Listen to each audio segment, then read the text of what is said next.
While exploring the Mojave Wasteland, you will eventually make your way to the Nellis Air Force Base. And after making your way in, you'll be approached by one of the boomers that is guarding the front gate. How the hell did you survive that bombardment? But I had you zeroed in the whole time. Nobody's that fast. Move a muscle now and I'll blow you to pieces. Then just stay where you are. Raquel will be here any second. I'll take this from here. I'm Raquel, Master-at-Arms for the Nellis homeland. Mother Pearl, our eldest, wishes to speak to you. Follow close and mind your behavior.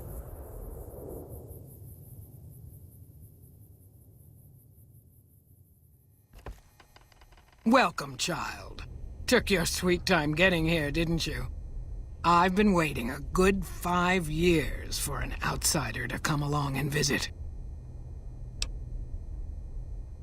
Those howitzers of ours aren't just for entertainment, child. Explosive ordnance is what keeps the savages at a distance. Except you. There's something special about you, child, and it was the howitzers that gave you a chance to show it. Oh, so many ways. Small ones to begin with, so we... After going through Pearl's dialogue and exhausting all of the dialogue trees, you will finally be put on a quest to help out around Nellis. You picked a good time to... Raquel, or... Come...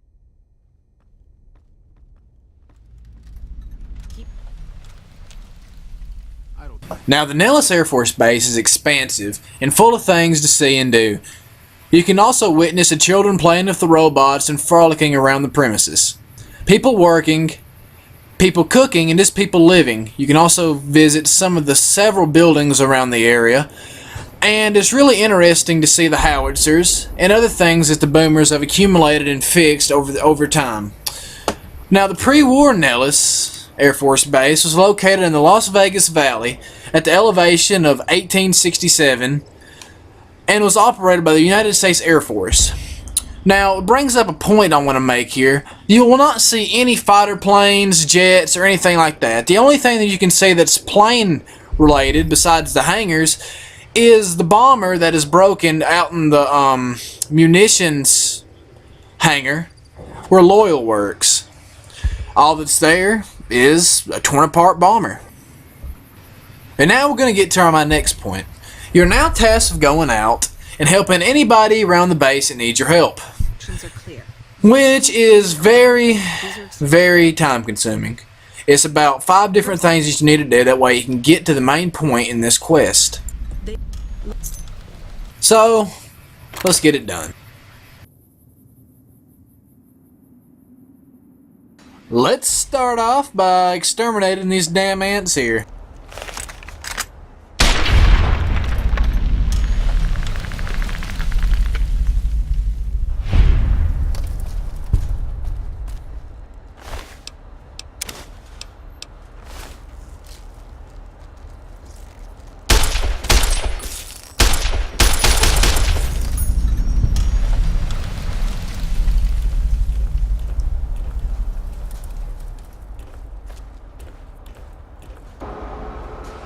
Switch back on the generators for the array.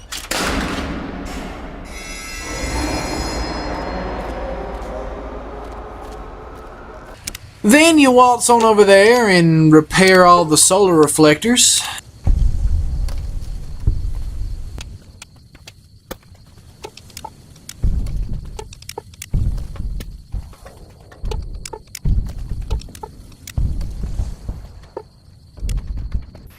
Then when running around Nellis, you'll then make it into the Boomer Museum and be told the full story and prophecy of the Boomers.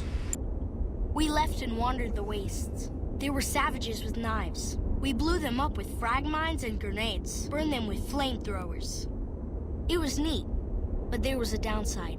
For every 43.6 savages we killed, we lost one of our own. We needed a new home. We needed Nellis.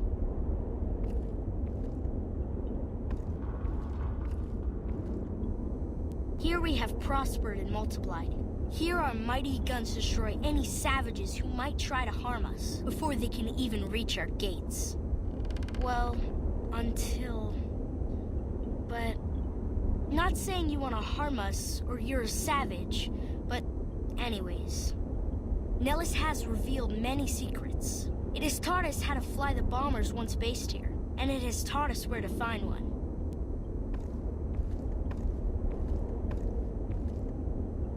And that is our story so far. For this last image is our future. To restore the bomber, to fly the open skies in armored safety, raining high explosive ordnance upon ignorant savages. This is our destiny. I'm pleased that you listened to the entire story. Perhaps there are details you'd like to know more about. Let me know.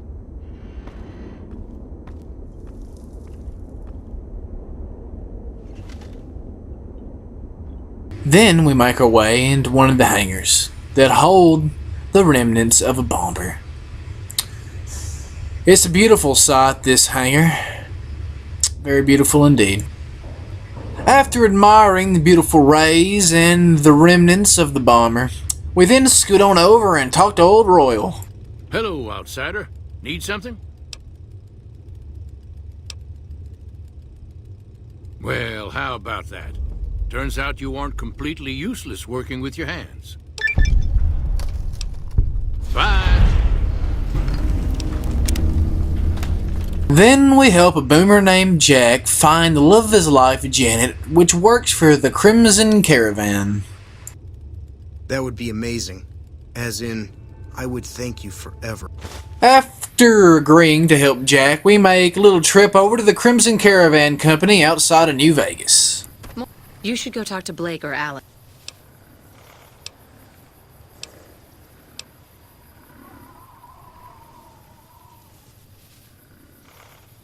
Ugh, I've just got to meet him.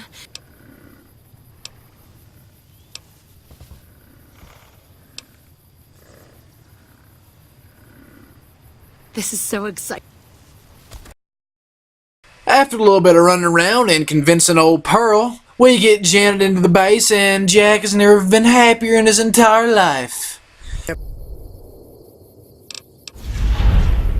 Bye. McLafferty's a hard boss, but she knows what she's doing. I've never been so happy in my entire life. You have done well to earn the trust of my people, child. I believe the time has come for you to show your value in full. The people have come to accept having you around. Find Loyal and ask him about our people's fondest dream. He will tell you what to do next.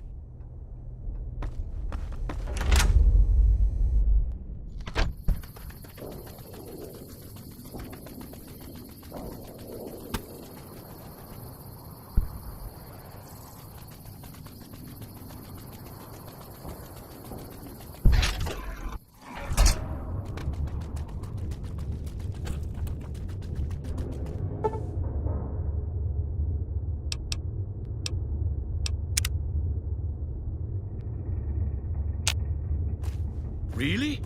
So we may see our dream of flight soon? Pearl sent word saying it's all right to tell you about the lady in the water.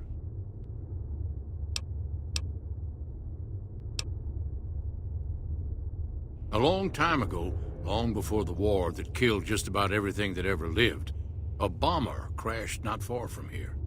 A bomber was a flying contraption that could drop explosives down on anything it flew over. But anyway, moving on. This bomber crashed down in Lake Mead, pretty damn near intact. When we got to Nellis, see, I found this article in a magazine all about it. There was another B-29 around here, part of a museum. Couldn't fly, but had a lot of spare parts, see? Get where I'm going? Since I was a young man, I've dreamed of raising that lady from the lake and bringing her back to life. What do you say? It's at the bottom of Lake Mead. I'll mark its location on your Pip-Boy map. Simple. Attach deployable ballast to the plane and float it on up. Here is a remote detonator. Once the ballast is attached to the plane, just hit the detonator from the shore and let buoyancy handle the rest. Good. Here's the deployable ballast. Go find the plane, attach the ballast, and hit the button. Might try holding your breath. If that doesn't sound good enough, talk to Jack. He was working on a rebreather once.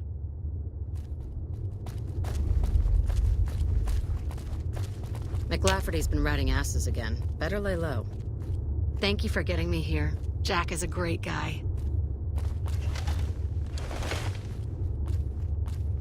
I've never been so happy in my entire life. I just need some parts from a pressure cooker to create a hermetic seal for the rebreather. We then go over and talk to old Jack again before starting our next journey, and using our sun skill, tell him how to create a rebreather without having to use a pressure cooker, because that takes too long. A new rebreather. Later. That's for sure.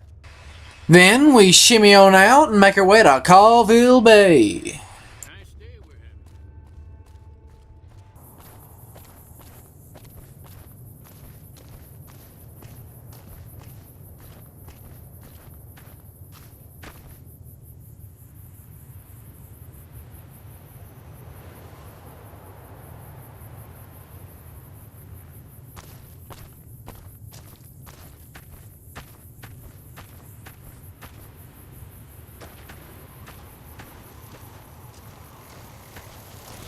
Then we're attacked by one of the shittiest creatures in the Mojave, and of course, we get attacked by about, I don't know, about 40 of the damn things. So, that's great.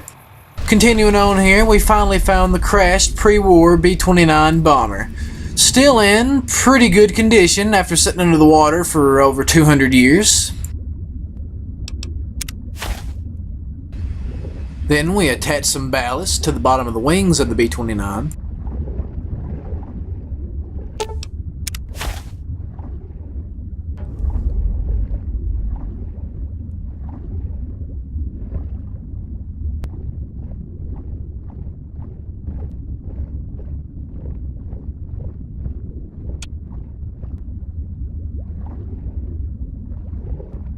And making our way back to land, we get into the correct spot, hear the detonator beep that Loyal gave us, and we pull the trigger.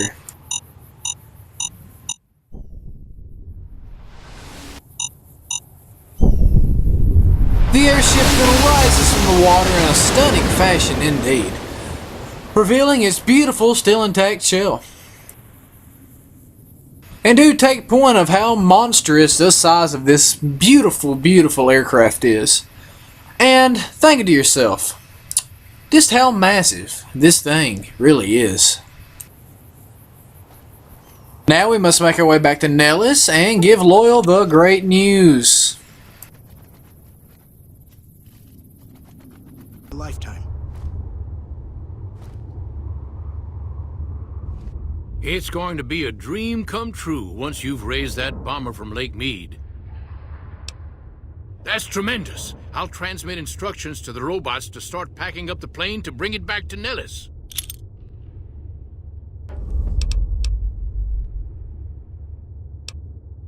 I just told you, the robots are going to handle it. They'll break the plane down into pieces and move it up from Colville Bay in one shot.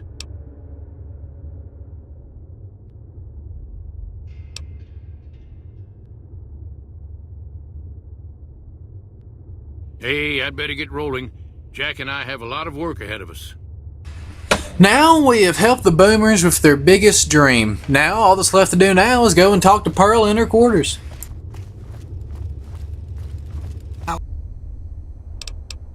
What you have done for us is a miracle, child.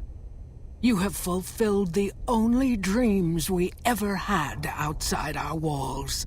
You are a trusted friend of us all. If there is ever a way for us to help you, child, tell me, and I will make it so. Later.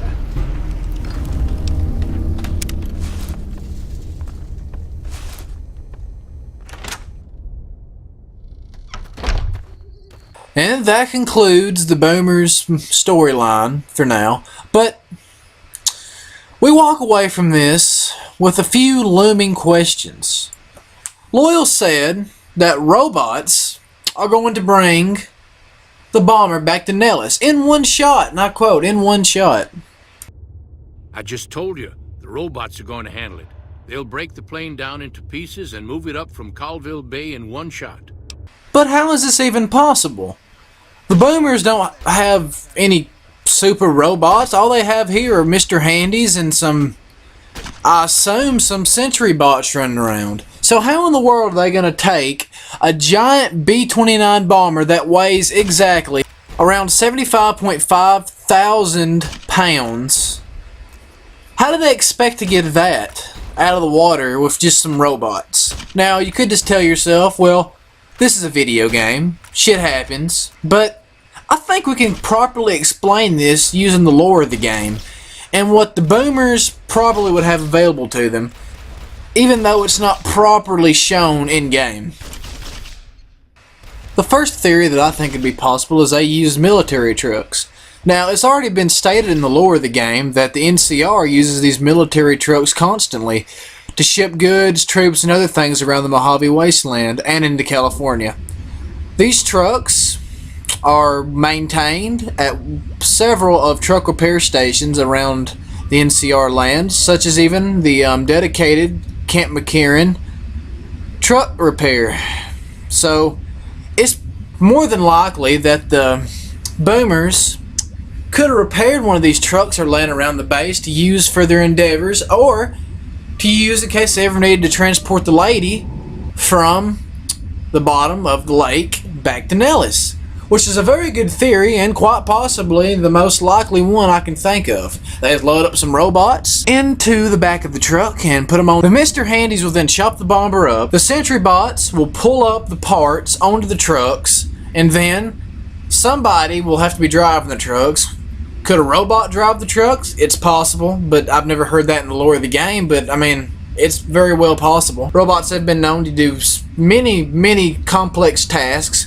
We would have used robo-brains for such a task because they have high increased intelligence due to their human brains. But they could very well have used people or robo-brains to drag the lady on the trucks back to the Nellis Air Force Base. These trucks are all over the base, and they have robots all over the base. So, it's a very good theory that this is the way it went down. However, there is also another theory that Nellis, for whatever reason, has a giant arsenal, which it was a military base given, but they could have had a ginormous arsenal of robots, and somehow they're going to use a bunch of sentry bots and Mr. Handys and Robo-Brains and Mr. Gutsies, and they're going to drag all the parts from the lake back to Nellis, which is a little bit more far-fetched, but it's Fallout, so crazier things has happened, I guess. So there's also that a giant army of robots are going to go waltzing down through Calville Bay to the inside of the lake, chop it up, and bring it out. But, which brings my next thing. Mr. Handys could chop it up, of course, but it's in the middle of the lake still. They could very well have pulled it back to shore and then chopped it up, but I don't know, it's just really hard for me to see that happening like that. I still think the truck theory is the best way to go. But either way, somehow, what we know is they dragged it back to the base. Whether if they use trucks or not, these are the only two theories that would work. I'm gonna go with the truck one. There's trucks there.